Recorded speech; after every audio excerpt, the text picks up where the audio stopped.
नमस्कार भाई बहनों।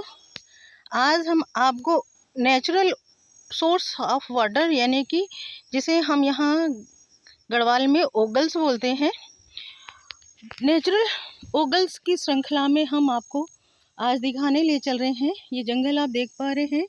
इस जंगल में एक सोर्स है जो पूरे साल भर पानी देता है।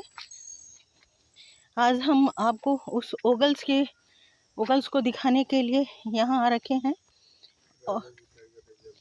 और ये एक जंगल है राजा जी टाइगर रिजर्व पार्क का। और जैसे कि आप देख पा रहे हैं कि ये बहुत घना जंगल है ये। और जो पानी के रिसोर्सेज होते हैं ना, नेचुरल रिसोर्स जो जिन्हें हम ओगल्स बोलते हैं, ये स्वतः ही जमीन से पानी निकलता है। इसके लिए कोई ऐसा नहीं होता है कि हम इन्हें बनाते हैं या वो करते हैं, ऐसा कुछ नहीं होता है। ये नेचुरल रिसोर्सेज हैं जो अपने आप ज़मीन से पानी निकलता है, उसे हम लोकल भाषा में ओगल्स बोलते हैं। ये आप देख रहे हैं यहाँ पर, ये पूरे साल भर यहाँ पानी रहता है और ये साफ और शुद्ध पानी होता है।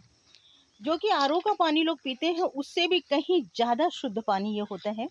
और पूरे साल भर ये पानी पीने के लिए यहाँ प्रकृति की गोद से हमें मिलता रहता है। ये धरती माता हमें यहाँ जल देती रहती हैं। और इस जल को, मेरे लिए तो धरती से निकलने वाला सभी जल गंगा जल ही है। तो उन सप्त गंगाओं की बहुत छोटी धाराओं का ये मैं दर्शन करा रही हूँ। सप्त गंगा इसलिए बोल रही हूँ क्योंकि धरती के अंदर का जितना भी जल है मेरे लिए वो गंगा ही है। और ये बहुत शुद्ध पानी होता है। इससे अधिक शुद्ध पानी प्रकृति में और कहीं भी नहीं होता है। आप देख पा रहे हैं ये पानी पीते हुए आप देख पा रहे होंगे। और ये पूरे साल भर पानी बहता है और ये पानी कभी भी नहीं सूखता है। तो आपको, जैसा कि मैंने इससे पहले की वीडियो में बताया था कि ओगल्स क्या होते हैं, जो स्वयं पानी धरती माता देती है।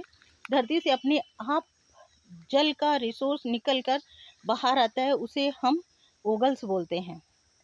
तो इसी तरह के और भी नेचुरल रिसोर्स ऑफ वाटर मैं आपको दिखाऊंगी, जो कि जंगलों में, पहाड़ों में, और ख़ासकर ये ओगल्स पहाड़ों में ज़्यादा होते हैं।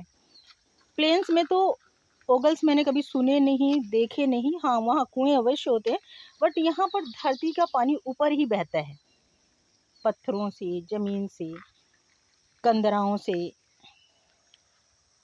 ये आप देख पा रहे होंगे घना घनघोर जंगल है यहाँ पर। ये देखिए बहुत गगनभेदी वृक्ष हैं यहाँ पर। आप देख पा रहे हैं कि बहुत ही ऊंचे ऊंचे पेड़ हैं जिनकी लंबाई मैं नहीं बता पाऊंगी कि कितनी है, फिर भी 70-80 फुट से तो ऊपर ही होगी। ये देखिए, देख पा रहे हैं ये घनघोर जंगल है। और मैं इसलिए ये सारी चीज़ें, प्रकृति से संबंधित चीज़ें आप लोगों को इसलिए दिखाती हूँ क्योंकि ये भगवान के द्वारा दिया गया, धरती माँ के द्वारा दिया गया, प्रकृति माँ के द्वारा दिया गया मनुष्यों के लिए वरदान है। ये जल नहीं, अमृत है। हमारे लिए ये जल अमृत है। ये हमारे लिए गंगा माँ का प्रसाद है, धरती माँ का प्रसाद है। और इस जल से हमें जीवन मिलता है। जल को कभी भी बर्बाद नहीं करना चाहिए, कभी गंदा नहीं करना चाहिए। और हम यहाँ इस जल को हमेशा शुद्ध रखने की, इसी तरह ये पूरे साल साफ सुथरा रहता है।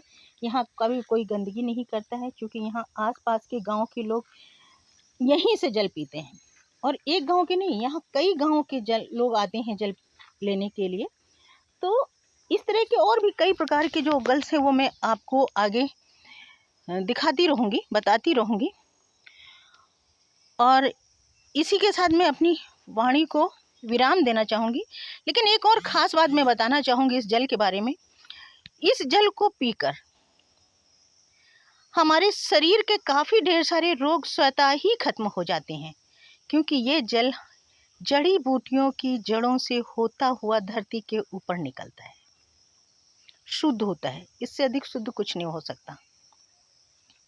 तो उम्मीद है कि आपको हमारी वीडियो पसंद आ रही होगी और आप मेरे चैनल को सब्सक्राइब करें, लाइक करें और इसे वायरल करें, ताकि और भी लोगों तक ये ज्ञान, ये प्राकृतिक संपदा का दर्शन लोगों को मिलता रहे, लोगों को पता चले कि हाँ, ऐसा भी प्रकृति हमें देती है। लोगों आजकल के नए बच्चों को तो पता ही नहीं है कि ओगल्स होते क्या हैं, नेचुरल सोर्स ऑफ वाटर कैसे होते हैं, किस प्रकार से प्रकृति हमें जीवन देती है। इसी प्रकार से प्रकृति हमें जीवन प्रदान करती है।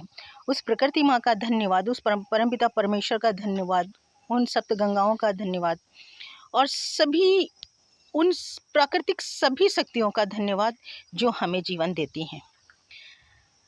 तो इसी के साथ मैं अपनी वाणी को विराम देती हूँ।